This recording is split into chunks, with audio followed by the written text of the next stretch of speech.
He's a complete chicken shit. Another thing that's interesting about Monev's getup is how space-agey it is. We've had some creative bad guys in the past with outlandish costumes, like Neon, who installs flashing lights onto his chaps and dynamos in his shoulder pads. But this goes beyond creative into technological alienation. Monev is wearing a full bodysuit made of rubber, a helmet with a bulletproof glass face mask, and an automated arsenal that also looks unmistakably space-age. There have been a lot of hints about lost technology in previous episodes, and it looks like we finally found the devil hoarding most of it. Most of Knives' assassins employ lost technology in the upcoming episodes, and in fact the only villain amongst the Guns who possesses true supernatural powers is Legato. So that's key to keep in mind. These new villains hunting Vash are just as human as the ones who came before. They call themselves demons, puppets, the Walking Dead, etc., but that's brainwashing at work. They're still human, many with tragic pasts, like Monev's, and this is going to make things difficult for Vash, to say the least. Monev chases Vash to the city and notices he's taking extra time to move the citizens out of harm's way. Insulted, he tells Vash he doesn't have time to fool around chasing him, and he and the town can just die together. So he stands back and blows up the entire city block.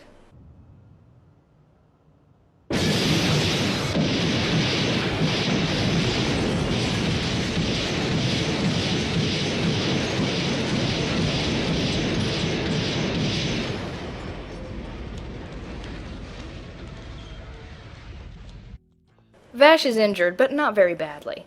The citizens are not so lucky, as the streets are littered with the corpses of men, women, and children buried in rubble.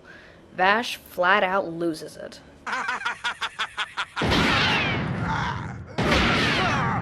We hear one gunshot, but see 3 bullet holes, and this is actually not a continuity error. Wolfwood mentioned upon seeing Vash in action that he could fire off several rounds fast enough to sound like only one, and that's pretty much what happened here now that Vash's Fuhrer is fully deployed. So it's not a continuity error.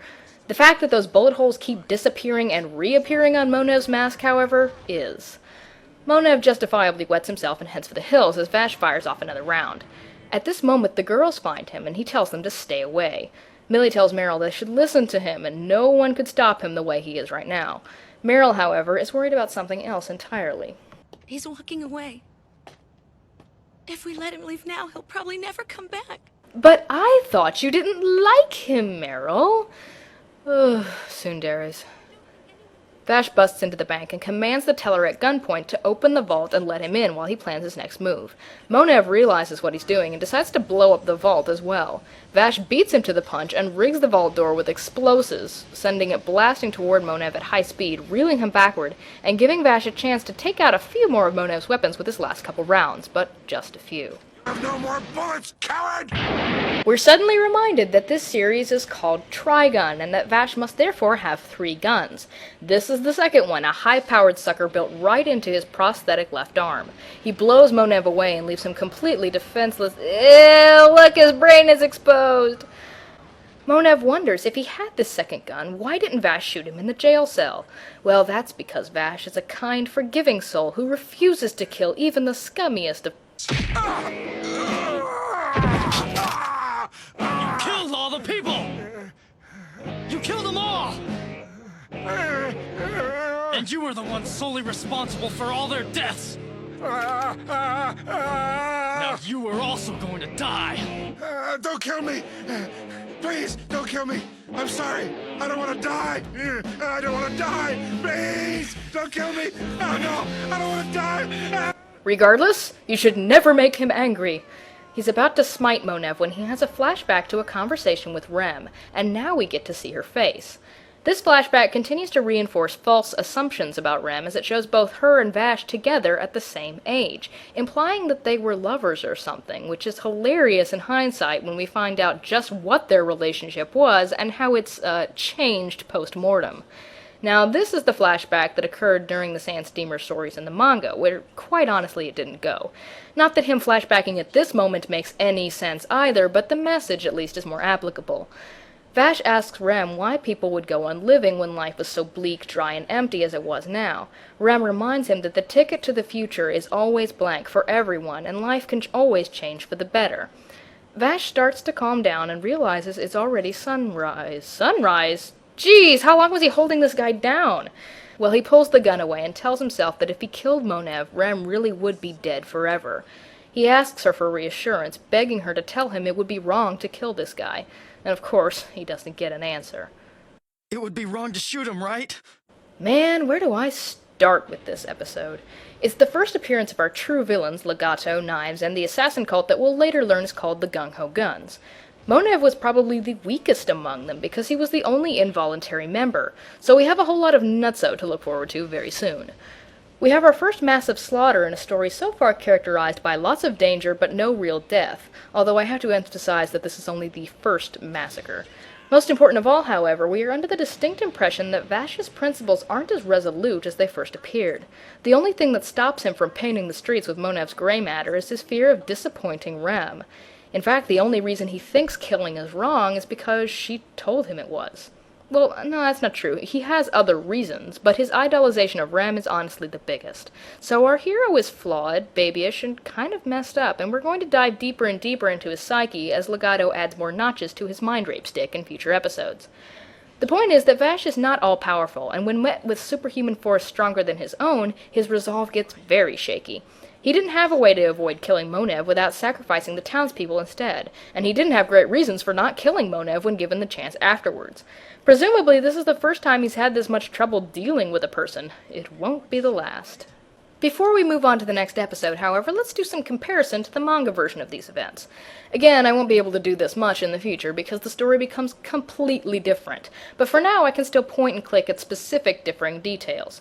First of all, in keeping with the manga's bald explanation of things over the anime's severe ambiguity, Legato tells Vash that Knives sent him, and then they talk about Knives at length, ending with Vash telling Legato that he intends to kill Knives for killing Rem, and that this is okay because Knives isn't human. And furthermore, whoa. Now, I mentioned Knives in this recap, yes, but his name has actually never been spoken yet in the anime. It won't be until episode 17 when we meet him and Vash as children.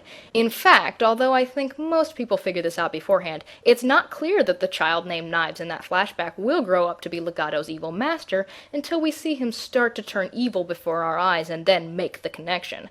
I'm sure some people at least were surprised. Until that point, and even after it, Legato feels like the main villain, which makes his incapacitated boss in the background all the scarier. We have to wonder what the real puppet master would be like in action.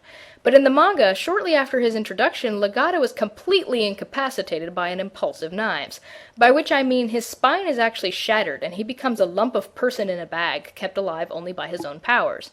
He's still a threatening villain, he fights with telekinesis, but he definitely takes a back seat, what with being paraplegic and all. I infinitely prefer the anime's approach of keeping Knives out of the story, both for the mystery it sustains and because if Vash found Knives early on, the story might climax too early. The real drive of Trigun the anime is the uncertain wait for Vash to find the man he's looking for and find out what he intends to do when he meets him. The manga kills all of this in one conversation, which I just discussed. His name is Knives, he's Vash's brother, and Vash is going to kill him. Instead of flashing back to a glimpse of Lost July in jail, by the way, Vash flashes back to Rem's death at Knives' hands and the fall of mankind to Gunsmoke and several other... geez, that's a lot up front. Too much, honestly. But then again, I like that the manga did explain things like the head in the bag and the full extent of telekinesis, so ambiguity isn't always a good thing. Legato also tells Vash that there will be 12 assassins total, while in the anime, Vash never knows how many guns there are going to be and becomes increasingly paranoid, which is what anime Legato wants. What manga Legato wants is for Vash to know just what he's in for and to collect the coins from the dead men's hands should he happen to defeat them. He tells them that if he can take each of the 12's unique coins, something interesting will happen for him. The coin idea was scrapped for the anime, which is fine because again, these two Legatos want two different things, and so do the two versions of Knives. I'm just going to boil all this down to two different goals, actually. The anime is about the struggle between two ideas and two souls. The manga is about the struggle between two lives and two destinations. I'll talk about that more later in a future installment when we actually meet Knives up close and personal. Anyway, his memory of Knives in the manga is enough to drive him berserk right when Monev arrives. He doesn't snap when he sees the town massacred. In fact, the town is never massacred. He snaps right when Monev attacks, whipping out his second gun and using it to blast away his chains. Just to make sure we understand that it's a prosthetic, he then rips his left arm out of its metallic socket to free his right for gun fu, and then goes crazy on Monev. When he pins him to the ground, it's not a flashback that stops him from pulling the trigger. It's an image that I really like, actually, but I can understand why it wouldn't be used in the anime. It might be one of those things that only works in comics and would be too hokey in film form. Vash is haunted by a vision of Rem's spirit, which he feels resides in him, literally drifting away from him forever, so he lets Monev go. This is a profound bit of imagery, but thankfully it will appear in a different form in the anime, just not for a good long while, and it does work very well. For now, it's time for a recap episode, and I'll take this time to talk about one of Trigun's most charming curiosities, the next episode previews. His appearance is bizarre, his behavior unnerving, and the day you meet him face to face is the day you sign off on your own death sentence. His very presence Wow, thunder heralding Legato's introduction. The only hint the show gives is the screaming of the shoemaker's wife saying he can't talk over and over and over. A morbid Fuck! This thunder is ruining my recording!